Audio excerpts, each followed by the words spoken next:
Okay, good day, no? So, home finishing journey uli na naman natin. At meron na naman tayong maganda-gandang produktong i-review na. So, to be continue ng tiles natin sa roof deck. At itong i-apply natin, no? Ceratec epoxy grout. Ayan, ito yung mga kailangan. Actually, dami, no? Medyo kakaiba kaysa sa powder. So, tingnan natin kung anong may encounter natin dito. At ano bang meron dito, no?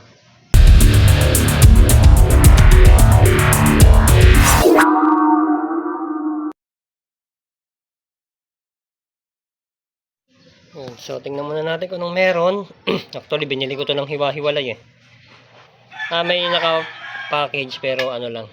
Itong sealant gun at saka itong mismong epoxy. Ito, hiwalay ko na to binili. Ito, magkakasama yan. Yan, hiwalay ko na yan binili. Yung tatlo. Ito, package yan. Tingnan natin kung anong meron. Unahin natin epoxy grout. Sabay muna natin. Epoxy grout, sealant gun, nozzle. Oops.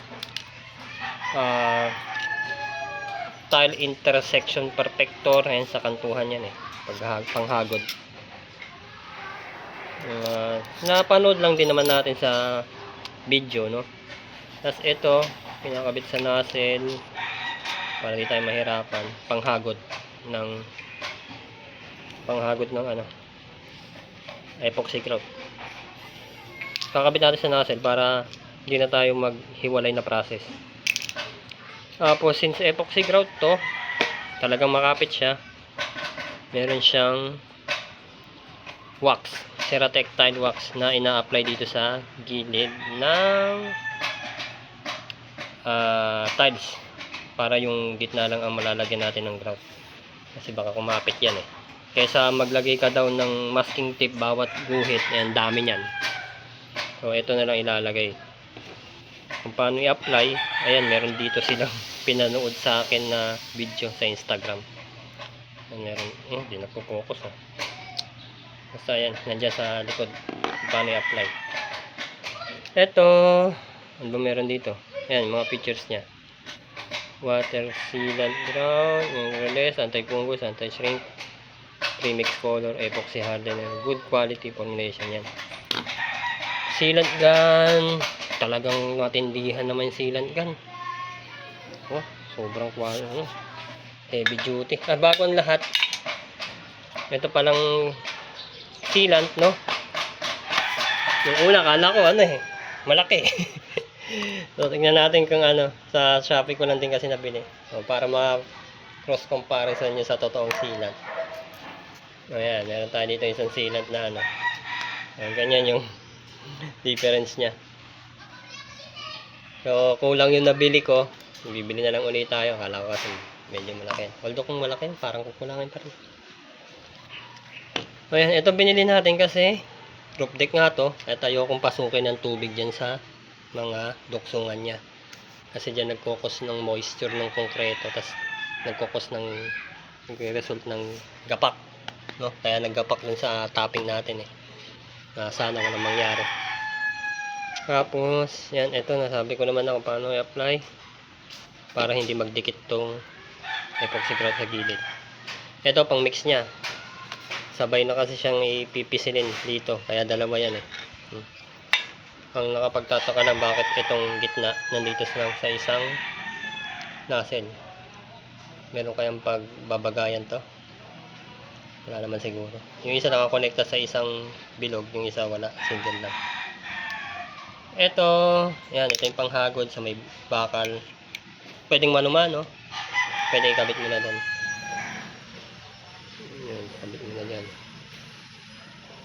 Sinusuksok lang. Susuksok mo yan, tapos lalabas doon. Mamaya kabit natin. Tile imperfector. Yan, pampaganda lang naman to. Yan, pampaganda lang yan. Sa mga intersection. Tile imperfector. Kung ano man. Tile intersection perfector. Yan, yung tawag nila eh, no? Buuhin natin. Kabit muna natin to. Oh, yan. Habang naglilinis tayo, may nakita tayong ganito. May naiwan pang semento. So, lilinisin uli natin yan. Kasi, baka problema yan sa epoxy natin. Nakapit. Dali lang naman kadkarin kasi manipis lang yan. So, pag may nakita tayong ganyan, linisin pa rin natin. Kadkarin lang. Buti na lang yung tiles natin walang haspe at hindi kumapit dyan. Sobrang makapit pa naman na itong heavy duty na grout na to. Okay, linis na, no? So, apply tayo ng wax. Epoxy grout tile edge surface. Kung ano man. Selyado to kanina. Binuksan ko na. Tagal na nga natin to. Ano bang meron dito? Para siyang nadumihan ko na, no? Para siyang floor wax. Tapos, tigas. Hindi siya lotion. Tigas, tas mabango.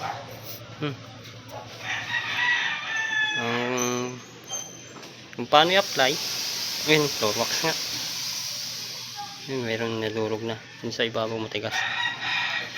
Sa loob, medyo malambot. Kung paano i-apply, kinakamay lang daw eh. Hindi kamayin natin. Tas medyo lawakan na lang natin. Ngayon, kung nahirapan kang mag-apply na hindi madamay yung hindi naman, madali lang.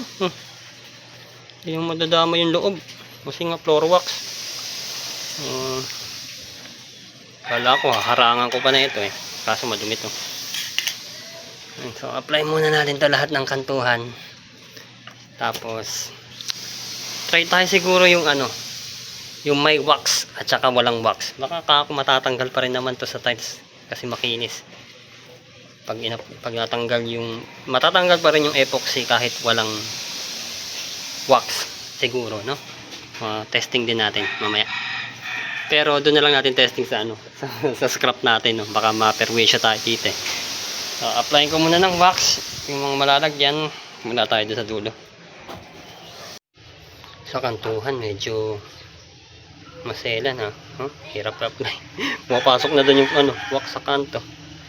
So ingat lang din kasi walang flat surface. Okay na, di mabilis ka nung apply yan. Konti lang naman pala nagamit eh. Literal na floor wax. Ang critical lang yung wag makakaligtaan kasi magkapares ang kulay. Pero pag tumingin ka sa malayo, kita mo naman yung bakat. Malalaman mo kung saan yung hindi napahiran.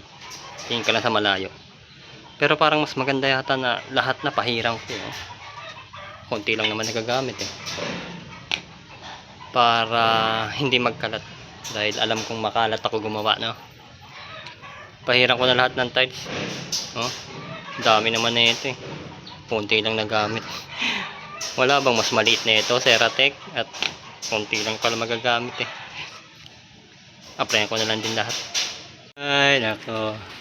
Naloko na. Umulan. Yung sinasabi ko eh. Pero napahira na natin ito ng wax eh. Sana lang di magtuloy-tuloy. Tingnan natin anong mangyayari. Tas ulit na lang. Pahiran. Ay naka. Ay makisama ng pahanahon. In-apply ko na may tubig kahit maambon. Bumula. Tatalab pa rin kaya ata. Tingnan natin. Yan, okay na uli. Buti na lang hindi nagtuloy-tuloy yung ulan. Pero parang nagbabadya pa rin. Sana naman, wag. Mas maganda na tingnan. Kumintab lahat. Tapos yung basa, inantay ko lang matuyo. Pinunasan ko konti ng basahan tapos na-apply ulit natin ito. Hindi mabilis tayo nakapag-apply. Kumpara sa kamay-kamay. Kasi yun lang nagamit sobrang konti. Manipis lang naman pakid, kailangan tingin ko hindi mo kailangan makapal. Magkadikit na pala agad sila, kala ko magkahiwalay. Mas coverage, ayan. 2 square meter sa 2 mm gap. Ilan ba to? 2 mm to. Nakalagay 30 or equals to positive negative 30 linear meters. Yan kaya malalagyan na ito. No? 30 linear meter sa isang ganito. Tingnan natin. Hindi ko lang mahila eh. Pindutin to, tapos atras tong ano. Yan o. Tapos pasok natin to sa ilalim. No? Kapit ko muna. May takip pala. Tingnan natin kung sarado ba ito. Tapos papalit natin yung nozzle. Oh, wala na talaga kailangan butasin eh. Ayan, butas na agad. So, kakabit na lang yung nozzle. Tinanggal ko ulit. Ay, roscas lang naman hindi yan sa pinanggalingan nun. Tapos kabit natin ito. Pwede na tayo oh, ayun na. Ito, pwedeng putulan. Pag malaking gap nyo. Pero maliit lang naman sa akin, kaya okay na yan. Okay, apply tayo. May napansin ako. Buti lang, hindi ko pa binubuga. Ito. Yan, dapat nakashoot yan. Kasi kanina nakapatong to dito sa loob. So baka masira tong lalagyan ng epoxy. So i-shoot nyo muna dyan. Hilahin nyo na sagad to. Tapos masushoot nyo yan ng eksakto. Yan, may gatla may kanal. Shoot yan dyan para eksakto. Kanina nakakawang eh. So ang pangit. So hardener epoxy color. Ano to kulay gray to. Pwede rin pala sa wood. Granite, marble, quartz, and wood. Tara, apply tayo. Okay, nako. Hirap pa. Tingnan natin anong mayroon dito. Press.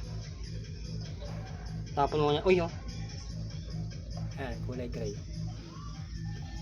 So, wala na problema yung hindi natin nalagyan ng wax, nalagyan na natin. So, dito na tayo mag-apply ng walang wax. Tapos, mas maigi na yung unang buga, tapon muna eh. Kasi baka may tigas na portion dyan.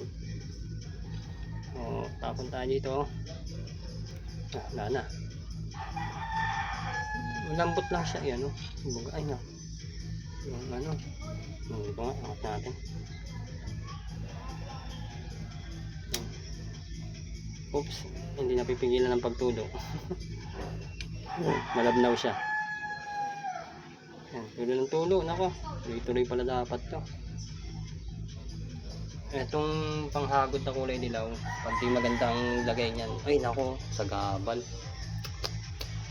Tanggalin natin yung dilaw na yun mamaya. Tingnan natin. Medyo lubog yung pero maganda. Diretso na. Manipis lang ang lagay ko. Para marami tayong malagyan dun sa labas. Pag may nabutas, pwedeng balikan. Malaki yung silbi ng Tsaka yung bakal na portion nasa ilalim dapat. Yan. Tayo muna natin ito lahat na may nabubutas. Yan, sabi ko makalat ako gumawa. Buti nilagyan ko lahat ng wax. Yan. Apply ko muna to. Ganun lang naman. Nahagod niya na agad. Pero medyo mas malalim kaysa sa tiles Maganda kaya na gano'n. Yan na lang natin. Medyo hagod-hagod natin. Yung iba. Kaya natin kung matatanggal yan. Hintayin natin matuyo din yan. Yan, nakaisang diretso na tayo. So napansin ko lang. Kusa siyang bumababa. Kasi epoxy nga siya. Kusa siyang pumapasok doon sa loob. Tsaka mas matakaw siya sa epoxy kapag medyo ganito. Kapag ganito ang gap niya, medyo walang laman yung sa ilalim. Pero pag ganitong yan, medyo may laman. Kunti lang. Tsaka iba-iba yung naging gap ko eh. Meron dito manipis lang. Yan, ito manipis lang to. Maliit lang yung gap, 1 mm. Kaka-level nag-iiba. Parang mas maigi pa doon sa 1 mm eh. Tsaka medyo magaling na kasi akong sealant, kaya natatansya ko. Hindi lang basta piga ng piga. Tansyahin nyo rin kung ilan yung ma-apply. Tapos ito, yan, maganda yung tulis na yun sa ilalim. Yun nga lang, kailangan yung basahan. Kuha tayong basahan. Ito, sumasakto dito sa groove. Oh, ginuguhitan niya habang nagpapahid ka. Tsaka hindi mo malalapat ng todo yung sealant mo para hindi mabakle. Oh, so, ganun lang. Matakaw sa medyo malalim yan. Papasok dyan sa loob kasi magsiset level. Dadamihan mo. Pero dun sa maliliit gap, tipid. Kaso, lalaki ng gap ko dito. Yung iba, ginawa kong 3mm eh. So, ngayon sa intersection.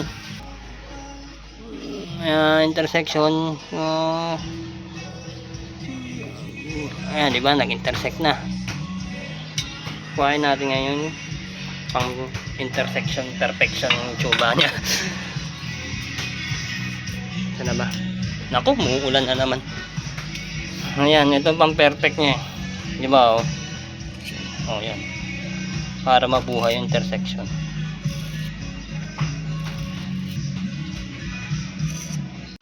Ay, naloko na. Umulan na nga ng tuluyan. Ano kaya mangyari dyan? Oh, nabasa na ng tubig, oh. Dito na lang muna tayo sa may bubong. Dalawa naman ito eh. Sa may bubong. Pag pumalpak yun, edi ulitan na lang. Dito tayo sa tuyo. Ay, nako. Hirap. Dapat tinignan ko muna yung panahon. Nako. Sa kantuhan, mahirap na may ganito. Kumakain ng maraming epoxy kapag kapag meron siyang roller. Tapos paano kaya pati sa pataas mahirap. So sa gabal tong pangkayod niya, tanggalin na lang natin muna, no, para na malagyan yung tapos huwag natin tayong matuyo to, linisan na agad baka di magamit, dumi no. So lagyan ko muna yung kantuhan saka linisan to. Tignan nga natin sa patayo pala anong mangyayari.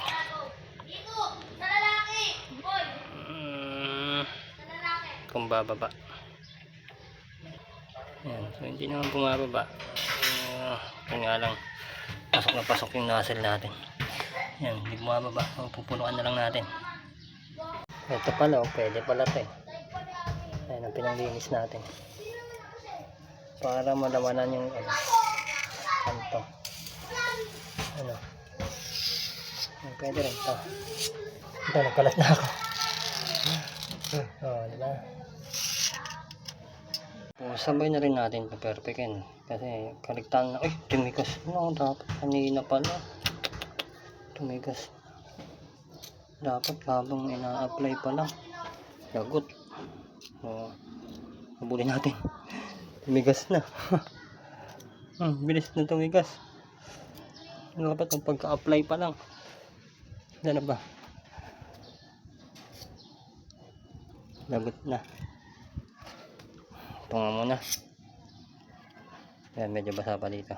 Doon, tumigas na. Okay, ubos na. So, hanggang dito lang inabot. Ito, wala. Tapos yung naulanan doon, wala. Ito yung naulanan pang epoxy. Ano kaya mangyari dyan? Nag-iba yung kulay kasi ito meron. Maliit na portion dito. Tapos lahat ng kilikili. So inuli na lang natin yung nabasa kasi baka magka-problema eh. At ito nabasa rin ito eh. Buti sumakto. Nakapaglagay pa nga ako dito ng konti. Order na lang ulit tayo. Kukulangin din naman kaya ito na lang inuuna natin.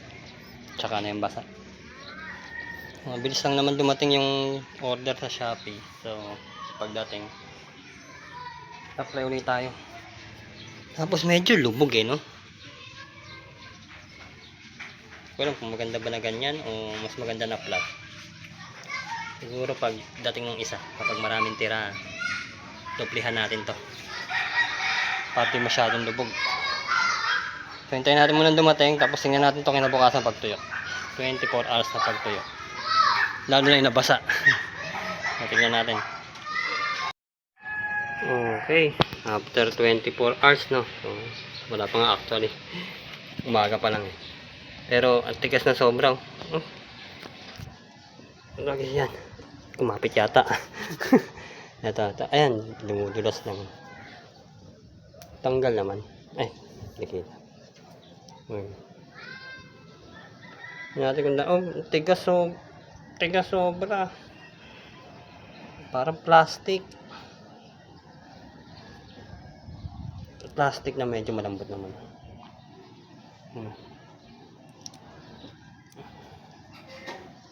Try natin tanggalin yung ano. Ito muna yung nandun sa sample natin eh. Dumi kasi ng kamay ko. Tingin ko kailangan ng cutter eh. Ito yung walang wax. Oh, walang wax yun, natanggal pa rin nga eh. Tatanggal pa rin kahit walang wax. Kutkutin lang. Medyo madikit lang konti. Pero tatanggal pa rin. Try natin kung anong pinagkaiba dito sa may wax. Ito mas madali. Kasi may wax. Pero ito, kung tatanggal pa rin, no? Kahit walang wax. Basta makinis yung tiles mo. Ito itong sinuskus natin ng todo. Dinikit natin. Tanggal pa rin. Kutkutin nyo nga lang. Mas maigi pa rin na may wax. Ayan, mabilis. Kaya na nasa video nila. So, kailangan ng pangkutkot kasi hindi naman nahagod talaga ng todo. Bilis lang. Ipapantay yung ano ko, tiles ko. Yung kinulang natin, apply natin ngayon. Hindi ko na maantay yung sa Shopee kaya bumili tayo sa iba. Kaya lang ibang brand na bili natin. Gray pa rin naman. Sabi naman kakapit naman daw kahit magkaibang brand eh. So tingnan natin. Kaibang brand. Tapos apply natin doon. Sana magkapares ng kulay. Kasi magkaiba na. Pero hinawig ko naman. Tanggalin muna natin lahat. Kailangan ng pangputput lang talaga. Tsaka ingatang hindi matiklop pati nasa loob. Hindi naman sumasama. Ganun lang. Yan. Unti-unti natin. Okay. Ingatan lang wag sumama. Ayan, sumama na yung ano. Yung sa mababaw. Sumama na. So, play na lang natin ulit. Pag sumama. Pero dito, naiiwan naman yung sa loob. Dapat kasi walang laman yung ano eh.